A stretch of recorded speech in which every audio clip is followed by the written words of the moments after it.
Sementara Jinwoo sedang bermesraan dengan pujaan hatinya di Seoul, seorang hunter rank B yang sepertinya masih baru saja mengalami kebangkitan ulang terlihat berjalan menyusuri jalanan kota yang kini hanya dipenuhi oleh para hunter yang berjaga. Saat berjalan sambil melamun itulah tanpa sengaja dia menabrak seorang berbadan sangat besar yang ternyata adalah salah satu monark yang ingin menghabisi Jinwoo. Namun karena tidak tahu, si hunter yang merasa kini ranknya sudah lebih tinggi dengan sembrononya membentak dan menyuruh sang monark meminta maaf. Maka habislah dia dimakan sang monark dalam sekali caplokannya.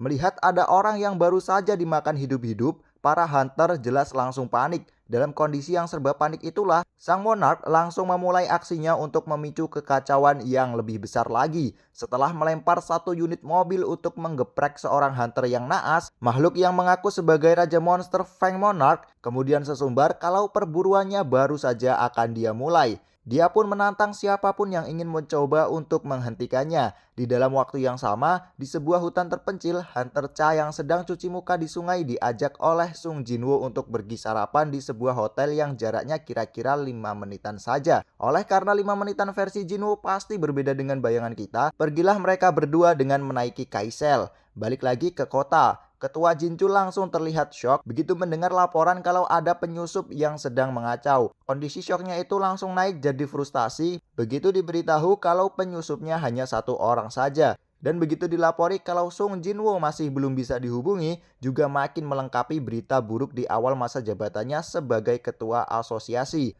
Namun ketua Jinjul bisa sedikit menarik nafas lega begitu ada stafnya yang melaporkan bahwa ada seorang hunter kelas dunia yang kebetulan berada di sana yang sudah siap untuk turun tangan. Hunter yang staf tersebut maksud ternyata adalah Leonard Nirman yang ternyata masih stay di Seoul karena masih menunggu jadwal untuk bisa bertemu dengan Sung Jinwoo. Tapi belum sempat dia mulai beraksi, Thomas Andre sudah keburu datang dan langsung mengusirnya. Di hotel tempatnya sarapan bersama dengan Hunter Cha, handphonenya Jinwoo akhirnya berhasil dihubungi. Jinwoo yang sempat tidak percaya dengan info dari ketua Jinchul karena dungeon breaknya seharusnya baru terjadi sehari lagi, terlihat cukup terkejut begitu tahu kalau yang membantai para hunter yang sedang berkumpul di Seoul untuk bersiap menghadapi dungeon break ternyata hanya satu monster saja. Ketua Jinchul kemudian memberitahu Jinwoo kalau makhluk tersebut saat ini sedang dihadapi oleh Thomas Andre. Mendengar hal itu, Jinwoo sempat merasa bingung. Kenapa tidak ada satupun laporan dari tentara bayangan yang dia tempelkan di tubuh Thomas Andre maupun di tubuh para hunter yang lainnya? Jinwoo jadi curiga ada sesuatu yang sengaja melemahkan koneksinya dengan para tentara bayangannya. Karena bahkan tentara bayangan yang dia pakai sebagai titik Sherlock pun sinyalnya tidak dapat dijangkau. Jinwoo yang curiga kalau semua itu adalah hasil dari perbuatannya para monark, kemudian bertanya kepada ketua Jinchul apakah makhluk pengacau itu memiliki bayangan atau tidak. Karena monster yang tidak memiliki bayangan memiliki kekuatan yang di luar nalar umat manusia. Sekarang kita kembali lagi ke lokasi kejadian. Melihat para hunter yang hanya bengong melihat kedatangannya, Thomas Andre langsung menyuruh mereka semua untuk segera pergi mengevakuasi mereka yang perlu dievakuasi. Sementara Thomas sendiri merasa perlu untuk langsung mengeluarkan kekuatan penuhnya dalam pertarungan ini agar bisa mengirim monster yang sedang mengamuk di depannya itu ke alam baka. Fang Monarch yang sempat menganggap remeh Thomas dengan menyerang duluan langsung mendapatkan bau gementah tepat di pipinya setelah serangan cakarnya gagal menggores tubuhnya Thomas. Setelah itu, tangan besarnya Thomas langsung meremas mukanya sang monark untuk kemudian menjebretkan tubuhnya ke tanah sekuat tenaga. Hunter Choi yang baru saja tiba di lokasi langsung bertanya kepada salah satu anggota serikatnya terkait proses evakuasi yang sedang berjalan.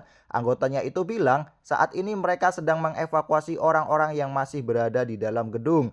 Lalu saat ditanya serikat mana saja yang akan ikut mengeroyok si monster, anggotanya itu bilang para hunter dari serikat White Tiger dan Reaper sedang bergerak untuk join war. Dia pikir oleh karena banyak hunter dari segala penjuru yang sedang berkumpul di sana, si monster tersebut pasti akan bisa dikalahkan dalam waktu dekat sehingga serikat hunters sepertinya bisa fokus saja di bagian evakuasi. Sebagai penyitas dari penyerbuan ke Pulau Jeju, Hunter Choi jelas tidak sependapat dengan pemikiran polos anak buahnya itu karena aura yang dipancarkan oleh si monster bahkan jauh lebih mengerikan dibandingkan dengan auranya Beru saat di Pulau Jeju. Meski begitu, Thomas Andre terlihat masih cukup mampu untuk menghandlenya. Dengan satu pukulannya, sang monark berhasil dihajar hingga nyungsep dan terkubur di bawah sebuah tower. Namun itu jelas bukanlah akhir dari pertarungan, karena sang monark langsung bisa bangun lagi dan melancarkan serangan balik dengan sundulannya ke arah Thomas. Tapi, bukannya gantian nyungsep akibat terkena sundulannya, Thomas justru langsung memegangi tubuh si monark untuk kemudian meng-smackdown-nya.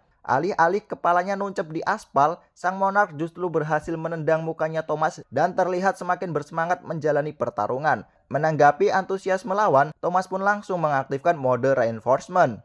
Baik Yunho yang baru saja sampai langsung dibuat keringat dingin begitu merasakan energi sihir si monster yang sedang dihadapi oleh Thomas. Sementara, para anak buahnya malah dengan polosnya berteriak memberikan semangat kepada Thomas. Thomas yang kesal lalu menyuruh para hunter itu untuk segera pergi mencari tempat perlindungan. Baik Yunho yang sempat berencana untuk langsung bertransformasi ke mode hewan buasnya, langsung dibuat kicep begitu insting binatangnya mengatakan kalau dirinya sebaiknya tidak usah ikut campur daripada hanya dijadikan sebagai mangsa. Saking takutnya dengan raja para binatang buas itu, Baik Yunho tidak hanya langsung membatalkan niatnya untuk bertransformasi, tetapi menatap mata sang monark yang baru saja melewatinya pun dia tidak berani. Fangs Monarch kemudian pamer kekuatan telekinesis dengan mengangkat dan melemparkan mobil ke arah Thomas. Namun sebagai responnya, Thomas justru juga ikut-ikutan menggunakan kemampuan telekinesisnya. Tetapi kali ini untuk menarik tubuh si Fangs Monarch agar bisa menjebretkan lagi dia ke aspal. Tapi anehnya meski setelahnya Thomas melayangkan pukulan bertubi-tubi untuk menghajar si Monarch, dia malah merasa kalau sepertinya dia tidak akan bisa menang dalam pertarungan tersebut.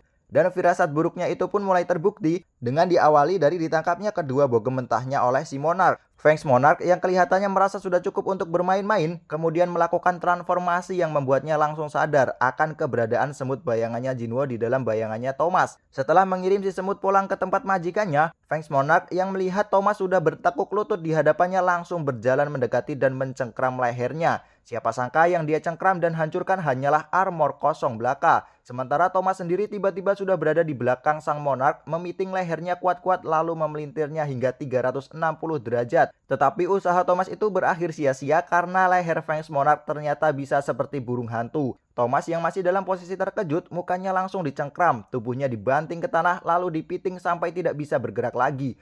Untungnya saat Fangs Monarch berencana memangsa Thomas seperti Hunter Rank B yang di awal tadi, Linnard Nirman langsung menjauhkannya dari tubuh Thomas dengan menggunakan pukulan sihir jarak jauhnya. Meski Thomas Andre saja bisa dibikin babak belur, tetapi Linnard Nirman masih nekat untuk bertarung menantang sang Fangs Monarch. Meski hanya berdiri di depannya Fangs Monarch saja sudah membuatnya gemetaran, tetapi Linnard Nirman tetap menolak ketika disuruh mundur saja oleh Thomas Andre. Linnard kemudian mencoba untuk meyakinkan dirinya sendiri kalau mati terhormat lebih baik ketimbang hidup sebagai pecundang. Tetapi, meski sudah berkali-kali mencoba meyakinkan dirinya sendiri kalau pilihannya itu sudah yang paling tepat, Linnard pada akhirnya mengakui kalau pilihannya itu sudah salah ketika mulut besarnya Fangs Monarch tinggal sedikit lagi melahap kepalanya. Untungnya belum sempat Fangs Monarch melahap kepala Linnard, kepala Fangs Monarch sudah lebih dulu dicaplok oleh Kaisel. Meskipun sesaat setelah dibawa terbang, Fangs Monarch berhasil melepaskan diri dengan menghancurkan kepalanya sang naga bayang. Nah, saat tubuhnya masih melayang di udara itulah Sung Jinwo tiba-tiba muncul dari langit dan langsung menjebretkan kakinya hingga membuat Fangs Monarch meluncur nyungsep. Setelah menapakkan kakinya di tanah, Jinwo langsung meminta Linnard untuk membawa Thomas Andre ke tempat yang aman. Fangs Monarch yang sudah dalam wujud manusia serigalanya kemudian bangkit lagi dan hasrat membunuhnya semakin besar karena mencium aroma Shadow Monarch di dalam tubuh Sung Jinwo. Sung Jinwo yang kini sudah ditinggal sendirian kemudian merasakan kalau Fangs Monarch bukanlah satu-satunya monark yang ada di lokasi itu. Di saat Fangs Monarch mengungkapkan keheranannya bagaimana bisa Jinwo yang seorang manusia biasa bisa menggunakan kekuatan Shadow Monarch sampai level yang setinggi itu, Force Monarch perlahan menampakkan diri di belakangnya. Dia bilang mungkin itu akibat ulahnya sang arsitek. Di waktu yang sama, sesosok monark yang lain juga muncul di belakangnya Jinwo sambil mengutarakan niatnya untuk memakannya. Dari kacamata sistem Jinwo, kemudian diketahui kalau identitas dari tiga monark tersebut adalah raja dari dunia salju, Frost Monarch, raja dari binatang buas, Fangs Monarch, dan ratu dari para serangga, Plague Monarch. Dan ketika tiga monark sudah resmi diakui sebagai musuh oleh sistem, sebuah pilar cahaya raksasa turun dari langit menyinari area tempur mereka. Tanpa banyak basa-basi, Sung Jinwo langsung memanggil para tentara bayangannya untuk menyerang.